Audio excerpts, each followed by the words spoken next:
frate. Parcă zici tu.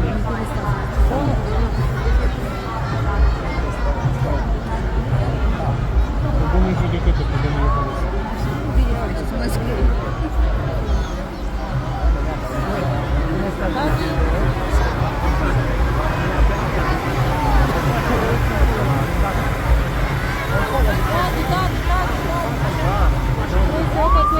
Mânuțele sus, tati. Așa.